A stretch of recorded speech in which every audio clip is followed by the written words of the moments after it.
Boa tarde a todos. Retornamos então com a programação do 4º Congresso de Gestão Municipal, um encontro realizado pelo Instituto Paulista de Gestão Municipal, o IPGM. Teremos nesse momento o nosso 4º painel. O tema é Educação no âmbito municipal, perspectivas, desafios e experiências de sucesso. Convido para mediar esta mesa doutora Flávia Palaveri, por gentileza, para a composição da mesa para falar sobre a realidade da educação nos municípios brasileiros, Tom Ferreira, mestre em ciências pela USP, consultor e coordenador de projetos educacionais.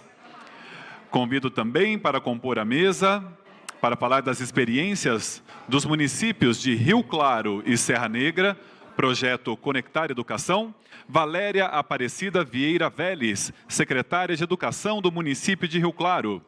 E finalizando a composição da mesa, o prefeito reeleito do município de Serra Negra, Elmir Chedi.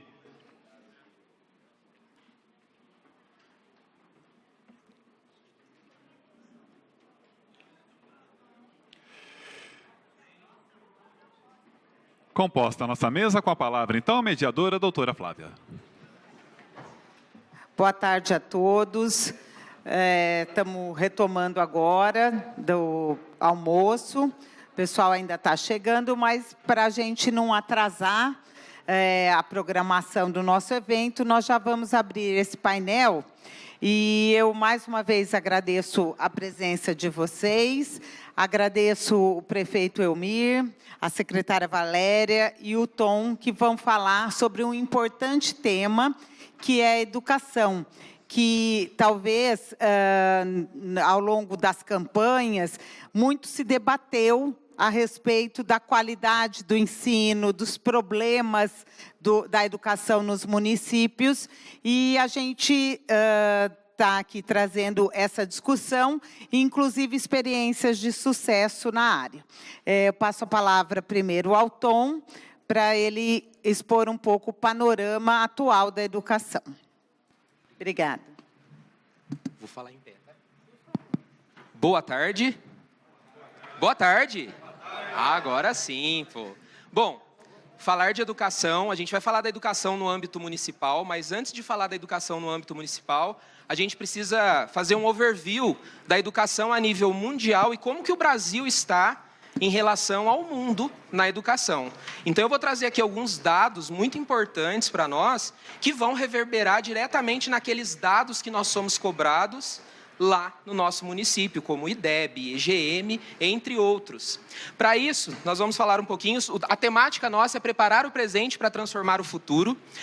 A partir dessa temática, eu trouxe aqui algumas influências com dados que vão nortear o trabalho no município. Então, a partir dos dados que eu trouxer aqui, são os dados que vão nortear o trabalho no município. Primeiro dado que eu trago para vocês, como é que passa aqui?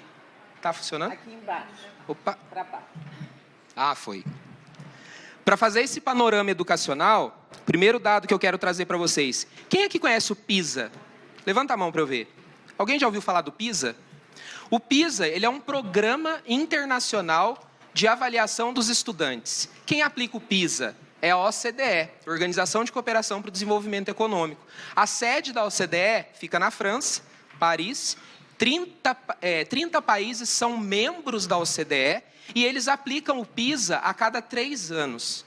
O Brasil, ele é um parceiro estratégico da OCDE e participa também do PISA. O PISA é aplicado a cada 3 anos, a última aplicação do PISA foi em 2022. Em 2022, nós tivemos os dados educacionais brasileiros, eles avaliam leitura, ciências e matemática. E a partir daí eles vão ranquear os países em relação à aprendizagem desses estudantes. Quem são os estudantes que fazem essa avaliação? Estudantes de 15 anos, ou seja, aqueles que estão terminando o ensino fundamental 2, estão no ensino médio, e a partir dali nós temos os dados educacionais brasileiros. Mas antes eu quero mostrar para vocês como que eles ranquearam os países. 30 países fazem parte do PISA, já fazem parte da OCDE. mas vocês vão ler ali, poxa, Tom, tem nota de 81 países, você colocou ali, de uma informação de 81 países. Então, além dos 30, nós temos outros países que são parceiros estratégicos e participam do PISA. Inclusive, o Brasil participou. Nesse ranking, vocês acham que o Brasil ele está nas primeiras colocações do PISA ou nas últimas colocações do PISA? O que vocês acham? O que vocês acham? Vou mostrar aqui para vocês, tá? Vou mostrar aqui como que o Brasil ficou em leitura, como que o Brasil ficou em matemática e como que o Brasil ficou em ciências. Vamos lá. Aqui estão as colocações do Brasil. O Brasil ficou na 65ª posição em matemática, na 52ª posição em leitura e na 62ª posição em ciências. Ou seja, tem muito que melhorar, não é? Bastante coisa, tem bastante trabalho no Brasil. Quando eles avaliam o PISA, eles aplicam avaliações, padrões, para todos os países, com os descritores relacionados àqueles países. E aí é o seguinte, a partir daí, nós conseguimos tratar essa informação para ver, oncotô, poncovô. O que eu tenho que fazer a partir daí? Porque não adianta só eu ler os dados. Eu preciso, a partir dos dados, tratar esses dados e saber o que eu tenho que fazer na minha cidade para, de fato, fazer com que essa nota do PISA, essa nota do IDEB, melhore e reverbere para o Brasil, não é? E aí é o seguinte, olha esse dado que eu trouxe para vocês também. Na OCDE, tanto em matemática, quanto leitura, quanto ciências, o que aquilo está nos dizendo? Na média da OCDE, a cada 10 alunos, a cada 10 estudantes, 3 não sabem resolver problemas matemáticos. Isso com 15 anos de idade.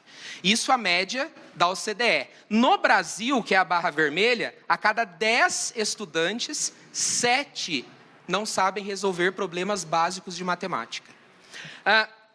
Em leitura, na média da OCDE, a cada 10, 2 não conseguem ler e interpretar um texto de modo coerente.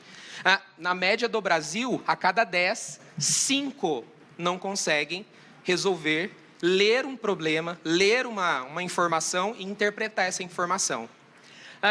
Em ciências, a média da OCDE, a cada 10, 2 não sabem resolver problemas científicos. No Brasil, a cada 10, 5 não resolvem problemas científicos. Tem mais dados que eu trouxe para vocês. Olha esse outro dado aqui. Uma coisa nova que a OCDE acabou de fazer na última aplicação. Antes eles avaliavam leitura, matemática e ciências. Agora, além de avaliar leitura e ciências, eles estão avaliando a criatividade desses alunos. Eles têm perguntas que eles colocam nessa avaliação para, de fato, avaliar o quão criativo esses alunos são. A gente vai pensar assim, poxa, o Brasil é uma fábrica de meme, né? Eles devem ser muito criativos, mas não é isso que eles avaliam, não é? Por exemplo, uma questão que caiu na última aplicação. Eles colocaram um diálogo entre o Sol e a Terra, e os alunos eles tinham que completar esse diálogo entre o Sol e a Terra de maneira criativa. E a partir dali eles iam avaliar a criatividade desses estudantes. Essa é uma das questões que foram colocadas no PISA. E aí, gente, criatividade. Vocês acham que o Brasil está nas primeiras ou nas últimas colocações? Ah, Tom, você só está trazendo dado ruim para a gente. Puxa vida, viu? Olha só, em criatividade, mais da metade dos alunos brasileiros tem nível baixo de criatividade. O país está entre os últimos do ranking internacional, de acordo com o PISA. Entre 56 países, não os 81 foram avaliados, foram 56. Dentre os 56 países, o Brasil está na 44ª posição. Ou seja, tem muito trabalho para a gente fazer. Não é? Bastante trabalho para a gente fazer. Tem mais dado, Tom? Tem. O que eu trago aqui para vocês são muitos dados. A OCDE, ela fez uma outra coisa importantíssima. Ela perguntou assim para esses estudantes de 15 anos. Fulano, qual é a profissão que você quer ter com 30 anos de idade? Pensa, um adolescente de 15 anos, você perguntando para ele qual é a profissão que ele quer ter com 30 anos de idade. O que vocês acham que eles responderam? Influencer, que mais? Jogador de futebol, que mais? Artista, não é? Ex-Big Brother. Olha só, será que algum deles respondeu assim, ó, eu quero ser professor? Será? Será que algum respondeu professor? Vocês estão assim, né, com a cabeça.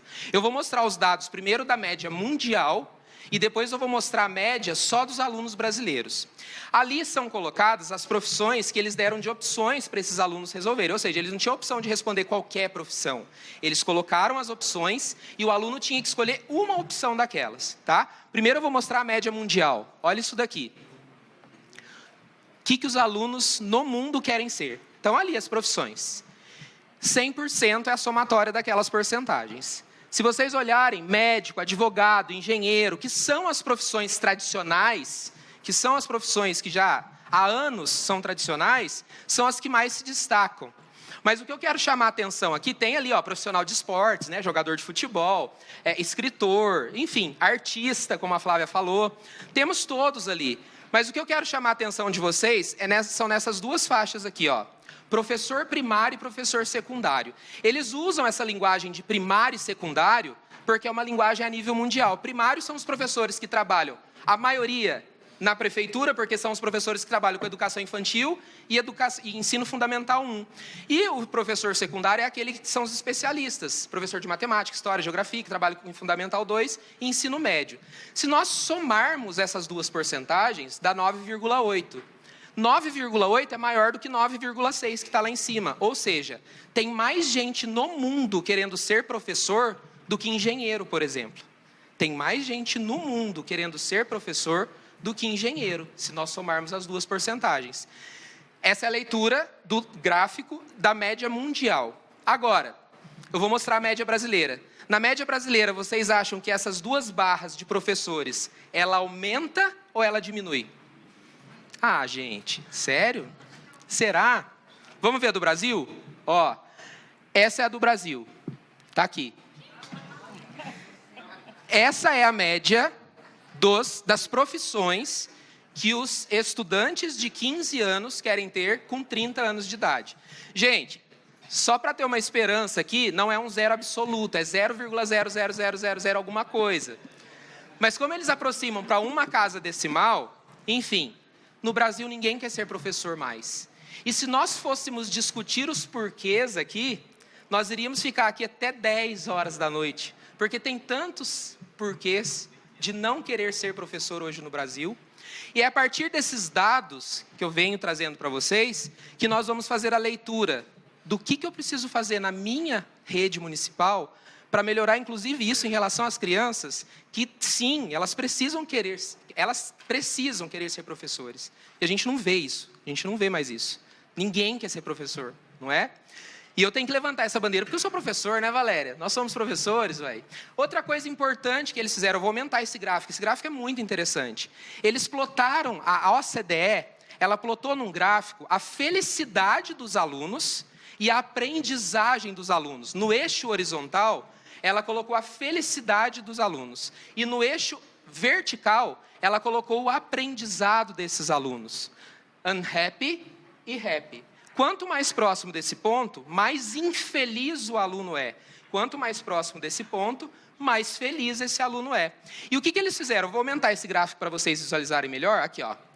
Eles pegaram esse gráfico e dividiram em 4 quadrantes. Fizeram isso daqui, ó. Vou dividir para vocês os quadrantes aqui, ó. Ó, primeiro quadrante, segundo quadrante, terceiro e quarto quadrante. Nesse primeiro quadrante, eu tenho países que as crianças ou os estudantes, eles estão mais felizes ou menos felizes? Menos felizes, aprendendo muito ou pouco?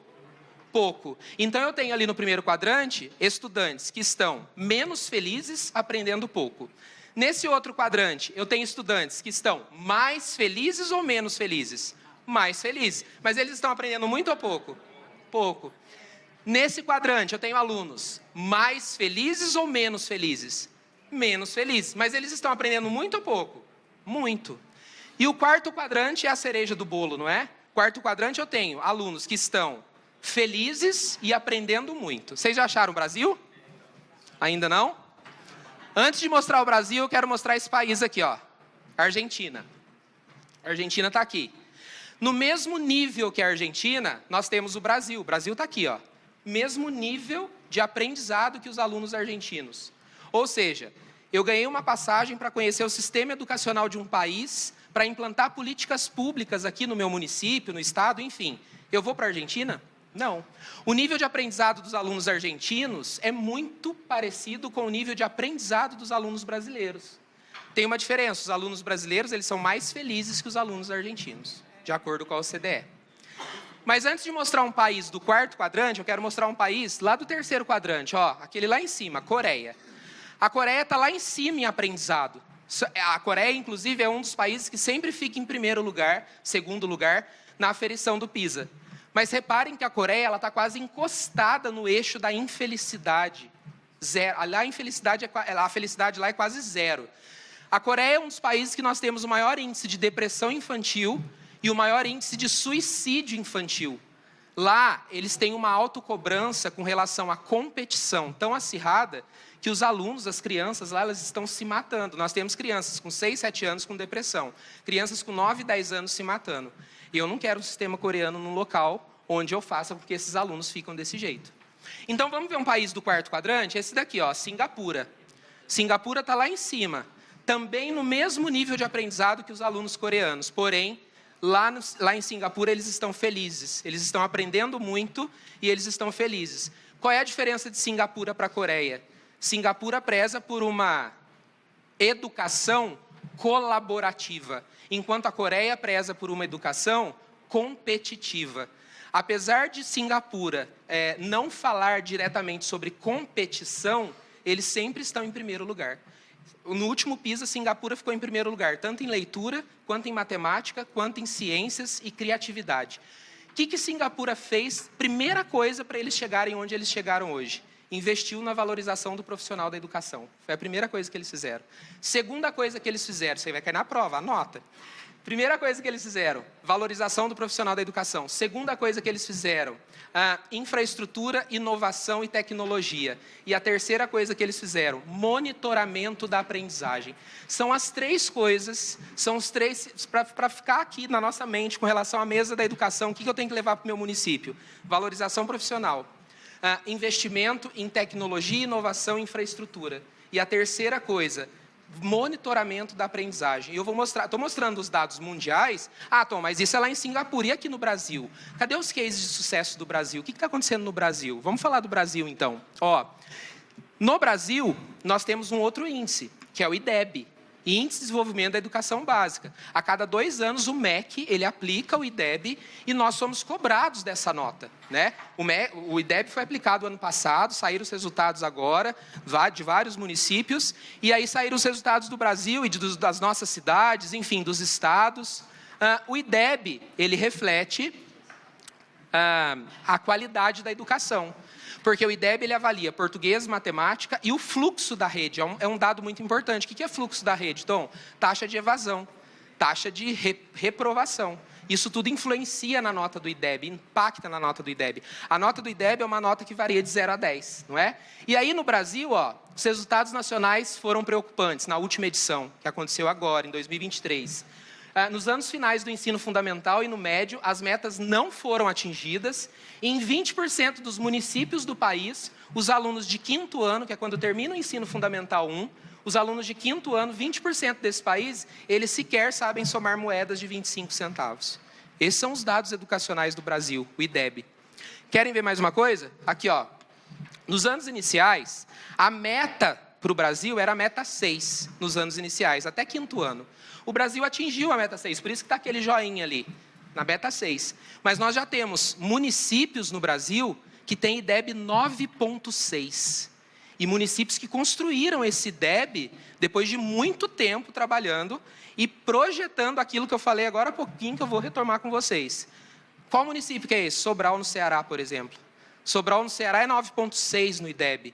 Eles tinham IDEB 4,1 e a maior taxa de evasão escolar. Fica no sertão do Ceará. Quem conhece Sobral sabe disso. Não é litorâneo, não é fácil chegar em Sobral.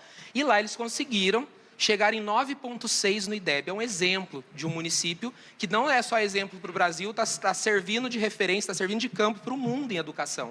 O que Sobral está fazendo para conseguir IDEB 9,6? E não é uma rede pequena. Sobral tem 35 mil crianças na rede municipal. Eu estou falando da rede municipal de Sobral. 35 mil crianças. Escolas com 800 crianças, com 1.000 crianças. Então, ali eles estão fazendo alguma coisa. E eles não reinventaram a roda. Eles foram ver o que estava acontecendo na prática em países que estão em primeira, segunda, terceira colocação no PISA e implementaram políticas públicas lá. Valorização profissional, por acaso. Eles fizeram investimento em infraestrutura e tecnologia, por acaso, e eles também fizeram um programa de monitoramento da avaliação. Ô Tom, acabei de ouvir essa história de Singapura. Pois é, eles foram buscar as melhores práticas lá fora e tropicalizaram para a realidade deles. E a partir do momento que eles tropicalizaram aquilo, eles estão conseguindo o IDEB 9.6. E para eles conseguirem o IDEB 9.6, com certeza nós temos escolas em Sobral com o IDEB 10. E a gente viu algumas dessas escolas com o IDEB 10. É uma nota de 0 a 10, tem escola com IDEB 10. Nos anos finais, a meta era 5. A meta era 5.1. E eles não conseguiram a meta 5.1. No ensino médio, o IDEB foi 4.3. Gente, se vocês repararem, assim, anos iniciais o IDEB está aqui, anos finais ele está aqui, ensino médio está aqui. Vai caindo, né? Por que será que acontece isso? Nos anos iniciais o IDEB é um pouco mais alto, nos anos finais ele cai um pouco mais, e quando chega no ensino médio, já é quase 4.3 o IDEB do município, da cidade, enfim. E aí eles foram percebendo exatamente isso que eu falei para vocês a respeito do que é investido para que essa educação seja cada vez melhor. E aí, gente, alguns sucessos. Alguns estados brasileiros tiveram sucesso. Quando a gente fala de Goiás, Pará, Espírito Santo, Ceará, Paraná, o que eles estão fazendo para conseguir destaque, por exemplo, nesse último IDEB que eles tiveram agora, em 2023? Primeira coisa que eles fizeram, é investimento em valor. E quando eu falo valorização profissional, não é valoração profissional, não é só, então tem que aumentar o salário do professor, não é isso. Quando fala de valorização profissional, eu também falo dessa questão da valoração. Mas muito mais do que isso, quando a gente fala em valorização profissional na educação, a gente está falando de oferecer formação continuada, um ambiente adequado, pagar 1/3 para o professor, tudo isso é valorização profissional, que é o que eles estão conseguindo fazer a cada ano, a cada 2 anos, que é aplicado o IDEB, e eles estão conseguindo esse destaque. Então é isso, gente, que esses estados estão fazendo, que Sobral está fazendo, que outros municípios paulistas já estão fazendo para conseguir destaque em ranking nacional. E outro, o IDEB hoje, ele também tem uma parte que requer você conseguir angariar fundos para o município. Por exemplo, o VAR, que é o valor aluno-resultado, ele é decorrente do IDEB. Quanto maior o IDEB, eu tenho uma participação no VAR, depois a Valéria pode até falar um pouco mais sobre isso, eu tenho a participação do VAR, que é o valor aluno-resultado. Então, o IDEB, mais do que uma nota que é cobrada a cada 2 anos, ele também reverbera em conseguir fundos para o município, não é? Querem ver uma outra coisa?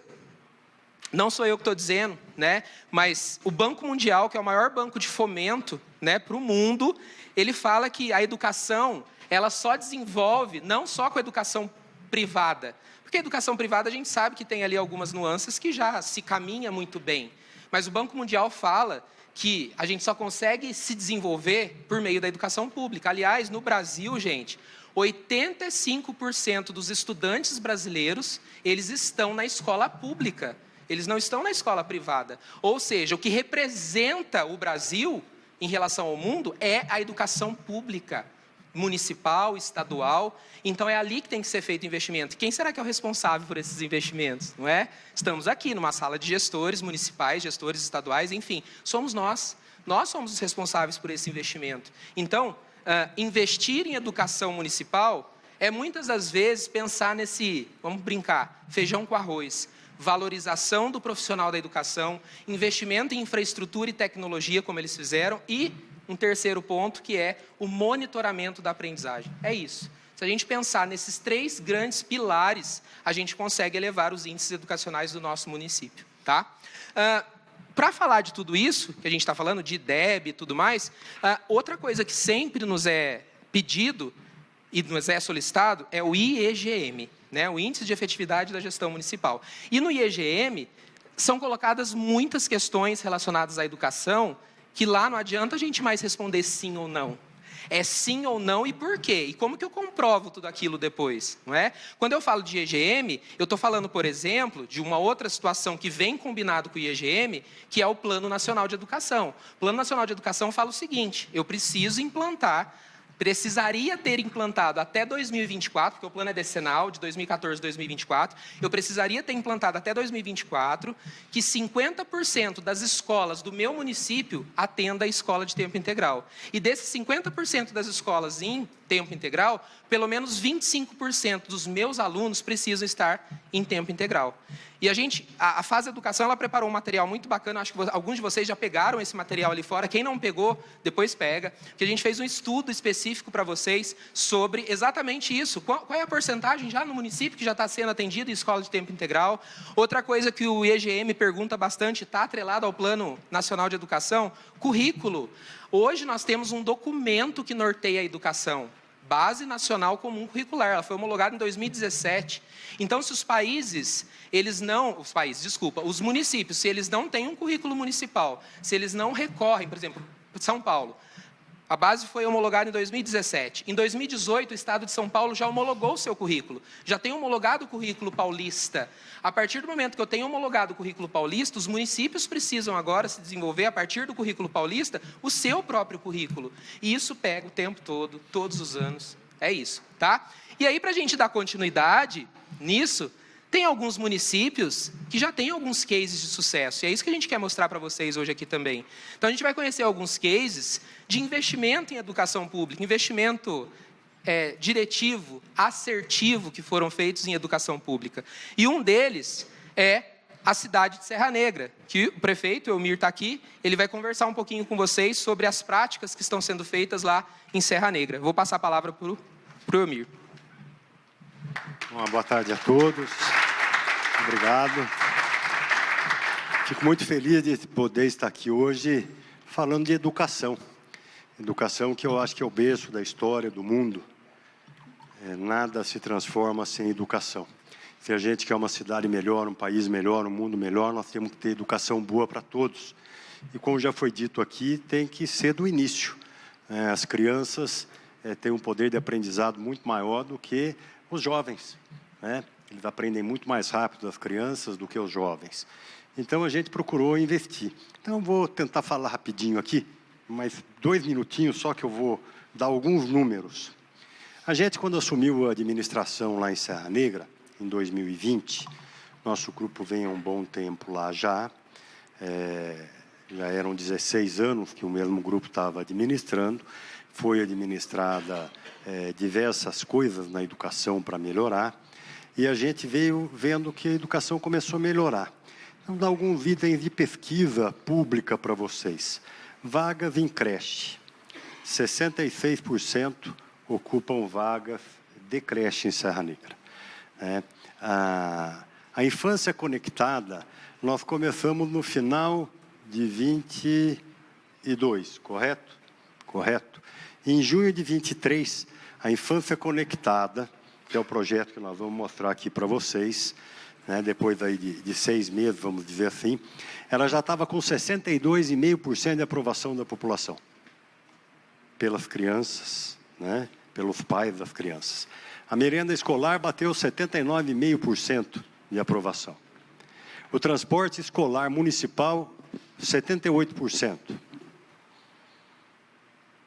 O transporte escolar para estudantes de faculdades e de cursos em 10 cidades ao redor de Serra Negra, atingiu 82%. Transporte gratuito para quase 500 alunos estudarem fora de Serra Negra. Serra Negra não tem faculdade, nós conseguimos a Universidade de São Paulo, que nós instalamos lá, mas ainda são poucas vagas, nós estamos pagando transporte para os jovens, para aprenderem. É educação. Mas não sai dos 25%. Mas vai sair do bolso da população que está pagando o imposto para ter o seu filho mais bem educado, para ter o seu filho com mais cultura, com mais conhecimento, para que ele possa produzir mais amanhã pela nossa cidade. Nós temos que pensar nisso. Tem pessoas que falam, os 25% é muito para a educação. Pode ser. Tem cidades que têm uma arrecadação muito grande, fica difícil investir tudo só na educação. Mas Serra Negra sempre fala, tem que cumprir educação, pelo amor de Deus, se arrecadar 1 milhão a mais, tem que pôr 250 mil na educação, né, doutora Flávia? Não é assim que funciona? Fala, mais que arrecade mais 10, quero gastar mais 2,5 na educação. né? A gente tem que pensar dessa forma. E os dados vêm, né? Por exemplo, o ensino apostilado que nós temos lá há 4, 8, 15 anos, 73% de aprovação. Aí o restante é contra? Não, 26% não sabe falar o que é, o que não é, porque não tem filho na escola, né? Nas escolas já passaram, não tem mais filhos, né? Uniforme, curso, o ensino apostilado, mochilas, material escolar gratuito, 73%. 24% não sabe opinar, né? 2 e alguma coisa aqui que são contra, porque daí contra tem que ter alguém contra também, né, prefeito? Senão não dá gosto da gente também disputar uma eleição, não é verdade? Né? Então, eu quero dizer para vocês assim, fui prefeito em 97, em 2000, quase morri, peguei uma prefeitura devendo 177% do orçamento bruto anual, consegui entregar com 0,33 de dívida, respondi 5 anos do Tribunal de Contas, porque foi o ano que veio a lei de responsabilidade fiscal. Tive que levar um relatório que eu falei, desde o primeiro dia que eu assumi a prefeitura, nós fizemos uma lei de responsabilidade fiscal. E vocês estão querendo me ferrar agora, meu último ano, né? E 5 anos respondendo. Os prefeitos que são reeleitos aí sabem disso. Tomem cuidado com o que foi dito aqui hoje, né? E os novos também, porque vai chegar a vez de vocês, né? Então, eu quero dizer que todo esse trabalho na educação trouxe uma bagagem política para toda a nossa equipe da educação. E trouxe também uma bagagem política para nós, eleitoralmente. Porque começaram os pais, eu falei, bom, a escola aqui é ruim, a escola é boa, tal, e o vizinho? Vejam as cidades vizinhas. São melhores que nós? São piores? Vejam as escolas particulares que nós temos, são melhores? São piores? Quanto custam? E aí começou a vir o viés político, né? Nós ganhamos a eleição lá atrás, em 2020, com 43% dos votos. Nós ganhamos a reeleição agora com 75,57%, né? 75,77% dos votos. É viés político, mas é viés na educação, na formação. A gente tem que entender isso. As pessoas às vezes falam, mas educação é educação, se quiser aprender, vai aprender, se não quiser, não vai. Não, nós temos que incentivar. E qual a forma que nós encontramos de incentivar ainda mais as crianças em Serra Negra, né? Lá não é municipalizado o ensino, merenda escolar sim, transporte, ajuda para as escolas estaduais a gente dá, porque sempre está faltando por parte do governo, né? A gente lançou lá uma infância conectada junto com a FAS. Em 1 ano e pouco a gente viu o resultado que deu. Essas crianças aprendendo demais, né? Fazendo um trabalho que eles nunca haviam feito na vida.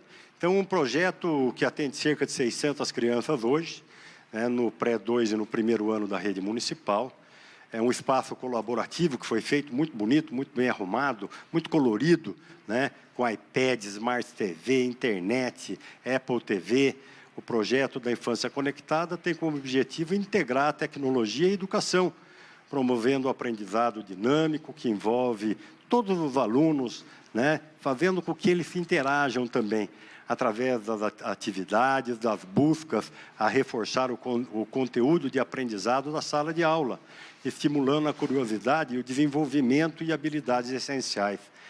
A atividade com letras estudadas, fazendo a relação letra-fonema, como, por exemplo, o bingo de letras, no qual os alunos aprenderam a ler um QR Code e levavam uma cartela de bingo online, onde a leitura com o livro Books, em uma atividade de leitura coletiva, a turma explorou um livro digital, utilizando o aplicativo Books. Após a leitura, os alunos foram desafiados a grifar no livro online as palavras presentes em uma lista previamente elaborada. No pré-2, diante do projeto Belezas de Serra Negra é uma cidade turística, quem não conhece está convidado para ir lá conhecer. Lá nós temos a Fontana de Treve, lá nós temos uma plataforma de vidro que vai ficar pronta em janeiro, de 20 metros lá de lance, a 1.310 metros de altura, toda de vidro. Nós temos uma cidade bonita, com fontes, estão convidados, está pertinho aqui de São Paulo, né? Desculpa a propaganda, viu? Desculpa a propaganda.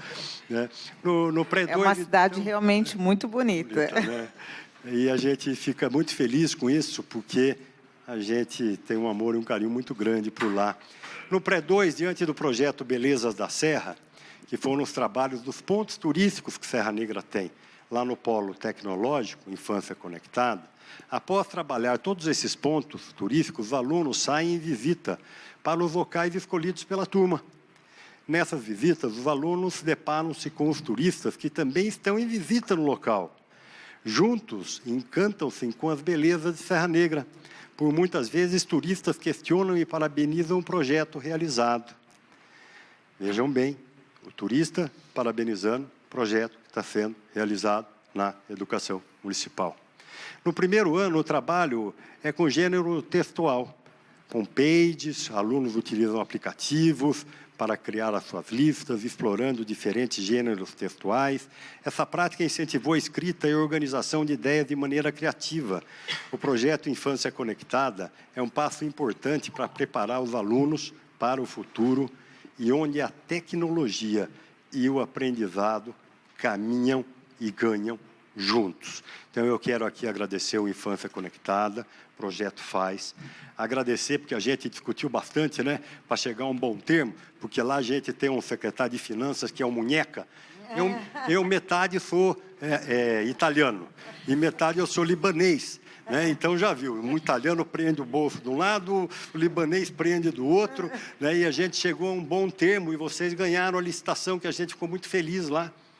Né? E que a gente renovou o contrato antes de sair 15 dias de férias agora, né? Porque não tinha saído nesses 3 anos e pouco. Fiz questão de assinar antes de sair de férias, porque eu sei que vocês têm que continuar lá. Eu não sei se eu ia voltar, né? De repente eu não volto, o que poderia acontecer? Né? Então, eu fico muito feliz com isso. Né? Acho que tem alguma coisinha para mostrar. É isso. A cidade que recebe pessoas de todos os cantos do Brasil não investe apenas em turismo. O município resgata a história e a cultura local também dentro das salas de aulas. E tem ganhado um reforço importante, a tecnologia. Estudar em Serra Negra está cada vez melhor. A cidade conta com um iPad que auxilia no dia a dia da garotada. Através das plataformas online e ferramentas interativas, os educadores podem personalizar o ensino, acompanhar o progresso dos alunos em tempo real e estimular a colaboração e a participação ativa. Então, as crianças vêm das escolas diretamente para cá para fazer atividades de informática. São crianças de 5 a 7 anos, com 2 projetos distintos, onde falam sobre fábulas em um projeto e o outro sobre os pontos turísticos de Serra Negra. Os professores vêm, acompanham a sala juntamente com as atendentes e os professores também. Por terem a formação conosco também, né, aqui uma vez no mês, eles também acompanham as aulas, acabam ajudando as crianças também a realizar essas atividades. Olha aí. Beleza. Então, nós temos um atendimento grande, são 13 unidades escolares que estão compreendidas nesse projeto, né? Na verdade, nós já temos 17 escolas, indo para a 18ª agora, que termina no final do ano, 600 alunos atendidos, espaço colaborativo, iPads, internet, Smart TV, Apple TV, currículo de criatividade e materiais diversos.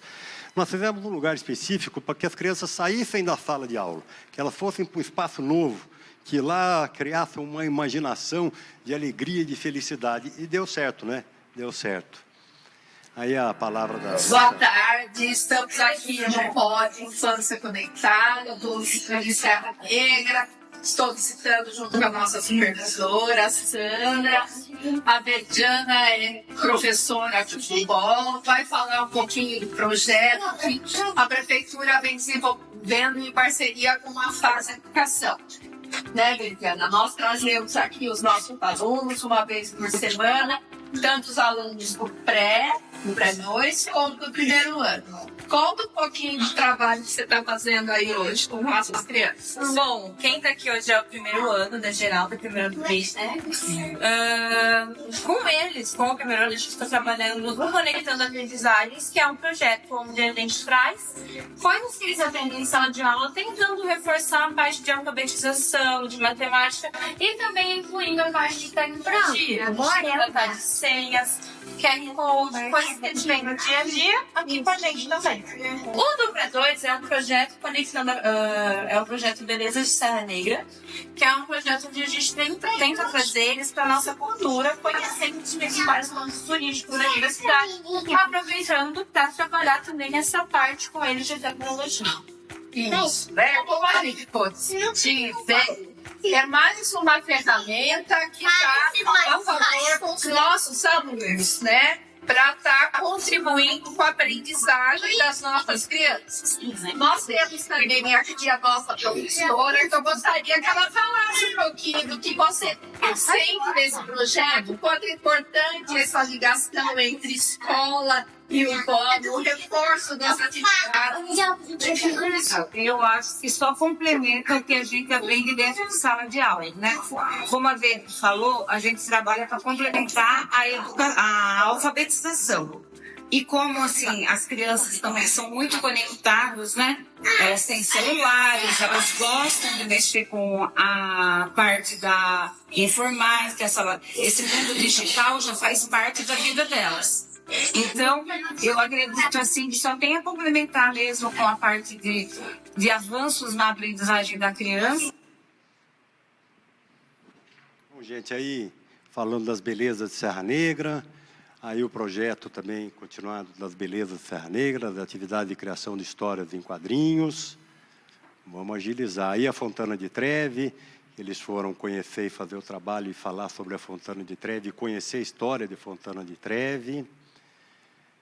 Aí é no Parque das Flores. Nós estamos aqui no Parque das Flores, com o Pré-2 da EMEB Maria Bicudo. É um prazer. Aí as atividades de microscópio para conhecer as plantas, né? Com utilização do microscópio para conseguir ver, né? Enxergar, ter um pouco de conhecimento. E foi muito válido também. Atividade de programação com robôs. Aí a formação dos professores, todos os professores formados também, no mesmo local. É importante dizer a interação, a cooperação, a alfabetização, o letramento matemático, metodologias ativas, tudo isso com apoio da tecnologia, né? E a gente fica muito feliz com isso. No começo nós tivemos resistência por parte de alguns professores. Depois, com o passar do tempo, todos começaram a se engajar, né? E viram que o negócio era legal, era para ajudar, não era para atrapalhar, não ia dar mais trabalho, pelo contrário, ia incentivar e fazer com que os alunos pudessem ainda aprender ainda mais. Então, é meu depoimento como prefeito de Serra Negra, algumas imagens, as crianças falaram também, mas acho que... Eu gosto quando nós brinca no iPad, no nosso jogo, quando a tia dá muitas atividades legais.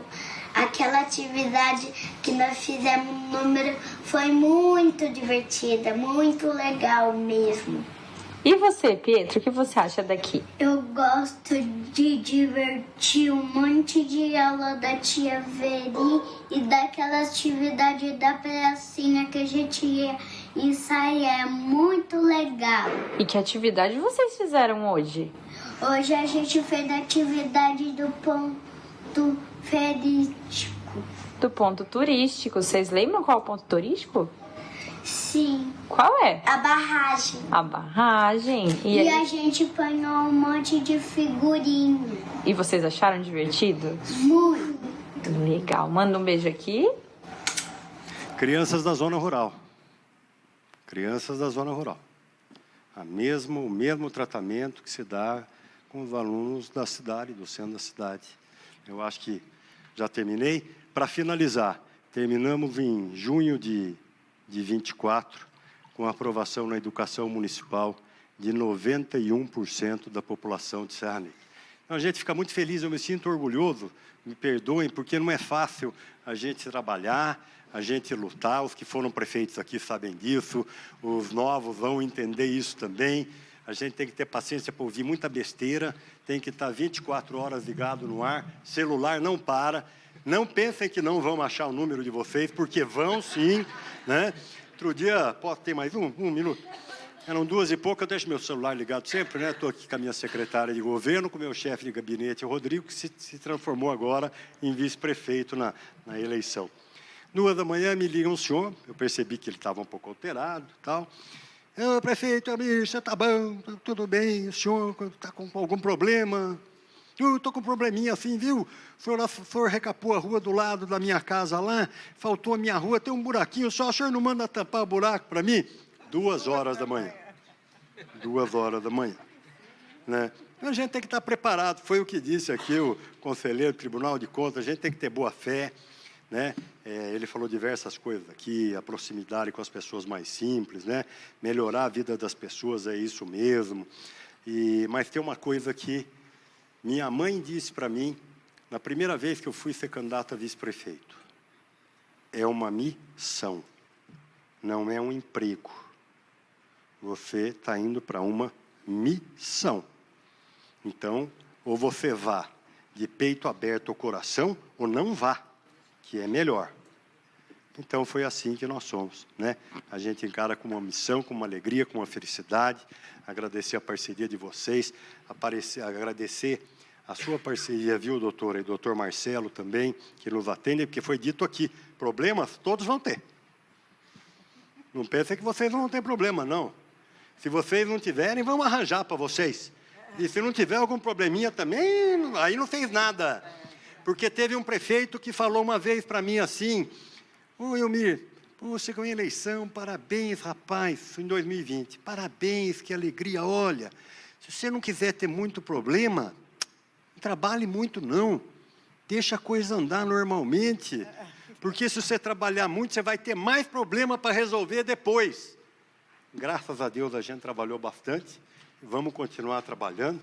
Parabenizar todos vocês, desejar muita paz, saúde, alegria, felicidade, força, determinação e carinho pelo serviço público. Parabéns a todos.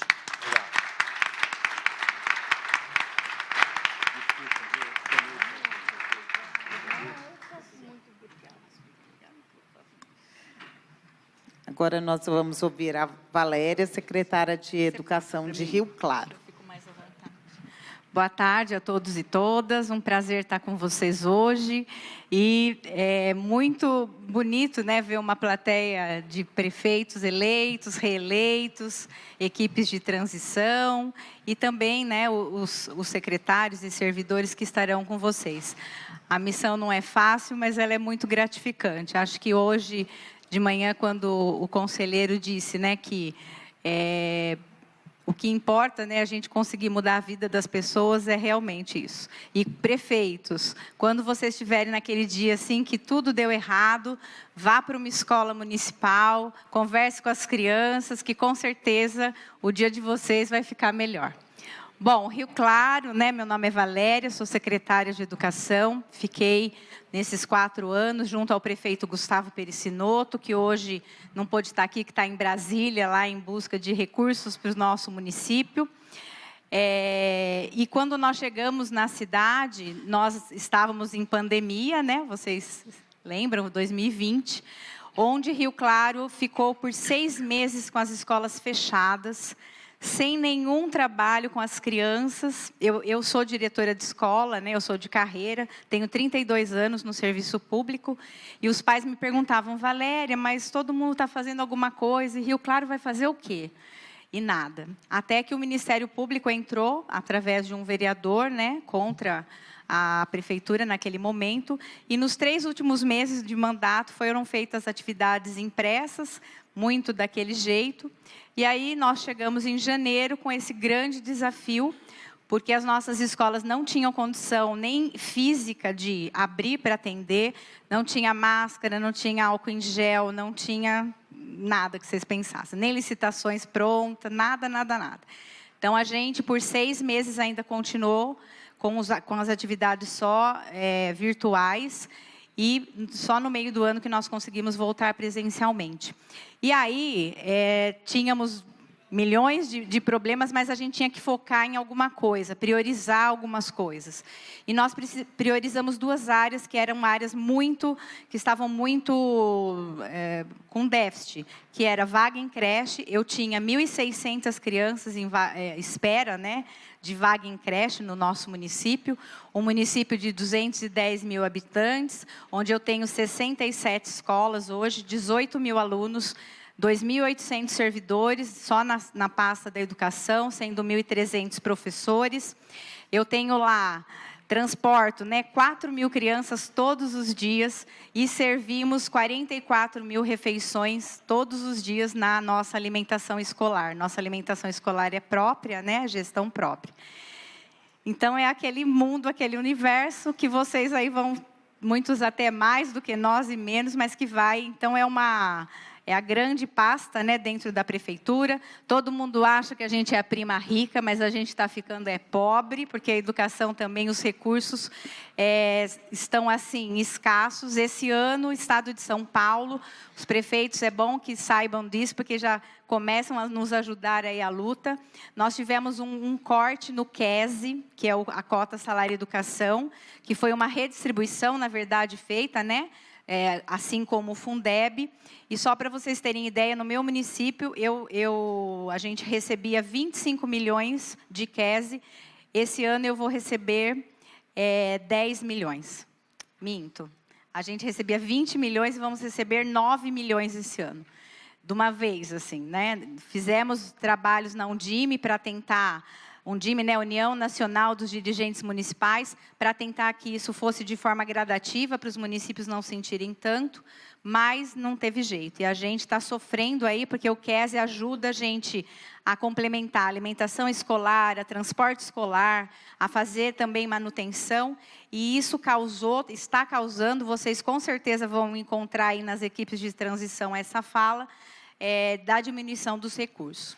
Mas priorizamos, então, a questão das vagas e a questão da infraestrutura das escolas, porque nós, com esse déficit, tínhamos ainda 6 obras paralisadas, creches, né, que eram para ser entregues e não foram. Então, nós tivemos que retomar tudo isso. Inauguramos, nesse mandato, 8 escolas e tivemos aí matrícula de mais de 1.000 crianças na nossa rede. Então, a gente entende o porquê o Gustavo foi reeleito, então nós vamos agora para um segundo mandato, entendendo que ele fez a lição de casa, né, e pôde aí trazer condições melhores. E nisso tudo, né, no segundo ano de governo, nós começamos a pensar também nessa questão da tecnologia, porque nossas escolas não tinham nem os computadores, não tinha internet, não tinha trabalho com algum software, nada. Por isso que na pandemia também a gente ficou tão prejudicado. Então, era a hora de a gente dar um passo à frente e procurar, então, um parceiro, uma empresa que, de fato, escutasse a nossa rede. Minha rede é uma rede muito crítica, né? Professor é cri-cri, né, gente? Eu posso falar porque eu sou professora e a gente sabe que não é fácil lidar com professor. Mas também eu tenho uma rede qualificada, uma rede de muitos mestres, doutores, né, que sabem o que estão fazendo, que fazem bem o seu trabalho e que também querem um produto, né, uma solução que, de fato, venha ao encontro da realidade que a gente tem. E aí foi quando a gente conheceu no encontro da Undime, a FAS, e começamos um namoro, né, Tom? Uma aproximação muito boa, a empresa nos acolheu, e eu dizia muito isso, né, a equipe dizia muito isso, olha, a gente quer algo que entenda a nossa necessidade, a nossa especificidade, seja feito para a nossa rede. Porque o que a gente encontra muito, né, no mercado são pacotes prontos, né, pacotes, soluções, né, que vem e que muitas vezes não vai atender aquela necessidade que vocês têm. E com a FAS a gente construiu, né, o Conectar Educação, Esse aí é a nossa marca lá do Conectar. Isso foi gestado junto à empresa com os nossos profissionais. Então, as salas, né, hoje nós temos os 2 polos de atendimento em 2 escolas de ensino fundamental. E numa das paredes da sala, vocês vão ver em alguns vídeos, ele tem a marca. Mas essa marca foi construída nas 2 escolas com a escola. Então, nós temos uma escola. Por que as 2, né? Nesse momento era o que a gente conseguia estar realizando, então a gente teve critérios de escolha. Então nós escolhemos a escola mais nova, né, que tinha sido inaugurada, e a escola agrícola que eu tenho, que é a minha única escola que vai do 1º ao 9º ano. E é uma escola agrícola, né, fica na zona rural, atende os alunos em período integral, e também nós queríamos levar algo também que incrementasse, né, esse currículo e essa abordagem pedagógica, então, nesses 2 polos. E aí foi feito aí toda uma configuração das salas com o logo aí. Esse é um vídeo, né, onde o nosso prefeito está fazendo a inauguração do projeto Conectar Educação. Chegando agora aqui na Escola Aldo Zotarelli, na região do Residencial dos Bosques, Jardim Centenário, onde nós estamos inaugurando mais um projeto pedagógico, o Conectar Educação. Nós temos aqui nessa sala iPads da Apple, computadores, kits de robótica, impressoras 3D que vão fazer a inclusão digital dos nossos alunos. É mais uma ferramenta, tecnologia, para transformar a educação das nossas crianças. São apenas 15 cidades na América Latina que têm essa tecnologia e Rio Claro é uma delas. E o prefeito, né, se orgulha muito. Quando ele viu, ele concebeu com a gente, né, a intenção, mas o dia a dia, né, claro, de um prefeito não dá para ficar nas minúcias. E quando ele chegou na inauguração, o Tom estava lá, foi muito bonito, né, tanto para ele como para os pais, para as crianças. Então, foi um movimento muito legal. Eu já disse, né, das escolas que eles atuam. Nós atendemos, então, em torno de 700 alunos no projeto, mas ele é extensivo aos nossos outros 10.000 alunos, porque as crianças podem ir, têm ido já, conhecer esses espaços. A nossa intenção agora, nessa segunda gestão, é ampliar, né? Nem todas as escolas nossas têm capacidade de ter uma sala maker, né? Como essas 2, mas a gente vai estar compondo agora um projeto com a FAS de levar, então, esse projeto para as outras escolas de ensino fundamental.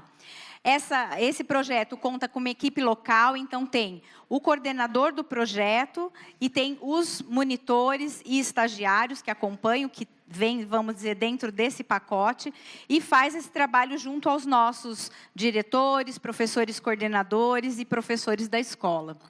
A estrutura, então, né, como o prefeito disse no vídeo, iPads, drones, notebooks, todo o mobiliário. Aí vocês vão ver um pouquinho das fotos com as crianças nas 2 escolas, desenvolvendo aí os projetos.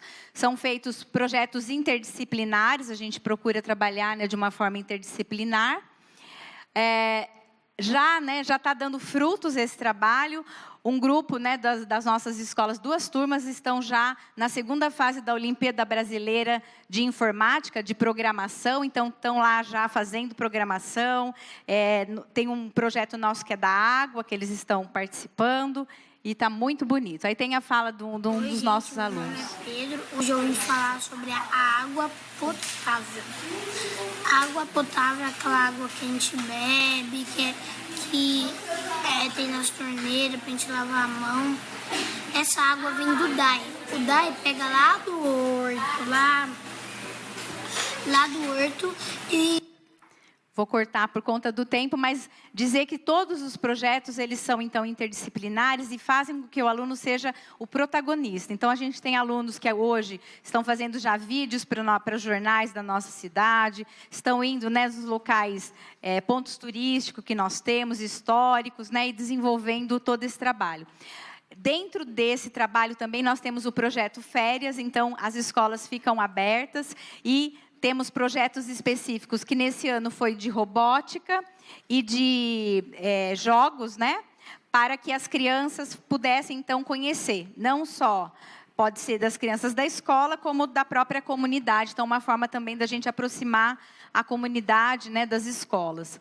Aí a formação de professores, porque está dentro desse trabalho também, uma coisa muito importante, que é a formação de professores, e como o prefeito, né, colocou de Serra Negra, eu tinha professores em uma das escolas mas muito resistentes, que ficaram assim bem, né, num primeiro momento, mas que hoje, se eu pensar de falar alguma coisa que não vai ter mais um projeto, acho que eles me matam. Então, até isso a gente conseguiu, né, quebrar essa resistência, né, que muitas vezes o professor tem pela própria não utilização no seu meio, né, dessa tecnologia. Aqui tem um depoimento de uma mãe nossa, lá da Escola Aldo. Escola Aldo Zotarelli, ela está no 3º ano do ensino fundamental. E a Sala Conectar foi uma oportunidade maravilhosa para minha filha. Ela nunca... Essa escola é uma escola bem periférica da cidade, né, onde as crianças, muitos nem têm, a mãe não tem, o pai não tem computador, celular. Então, está muito significativo também até para as próprias famílias o projeto. E na escola agrícola, a professora Luciana Colombo...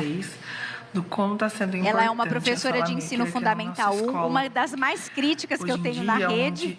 E ela, assim, abraçou o projeto de uma forma, né? É muito legal a gente ver isso. Então, vendo todo o investimento, mas também vendo todo o retorno que ele tem dado para o nosso trabalho em Rio Claro, né? Para a reeleição do prefeito também. E a perspectiva, né, de mais 4 anos poder fazer um trabalho, né, como o Tom falou, aí, levando em conta a valorização, levando em conta os dados em si e, principalmente, a questão do monitoramento. Acho que Rio Claro avança agora, em mais 4 anos, nessa questão aí pedagógica do desenvolvimento. Nosso IDEB, ele foi para 6,2, ele teve um avanço. Eu tenho escola lá que tirou 7,9, mas eu tenho uma escola que está com 4,6. E aí, agora a gente tem que pegar para saber o que está acontecendo de fato, né, em todas as nossas escolas, que a gente possa, né, ter uma equidade nas nossas ações, para que toda a nossa rede, né, todas as cidades aqui e o nosso país possa, então, como diz, né, preparando o presente para a gente poder transformar o nosso futuro. Agradeço, me coloco à disposição na cidade para recebê-los, para tirar dúvidas. O Tom também está sempre com a gente. E é isso, né? Parabéns para vocês que estão agora nessa nova missão e pensem sempre com carinho na educação. A educação, ela dá um trabalhinho, né? Ela é cara, mas vale a pena, porque o retorno e o resultado, né, para os prefeitos tem mostrado isso. Muito obrigada.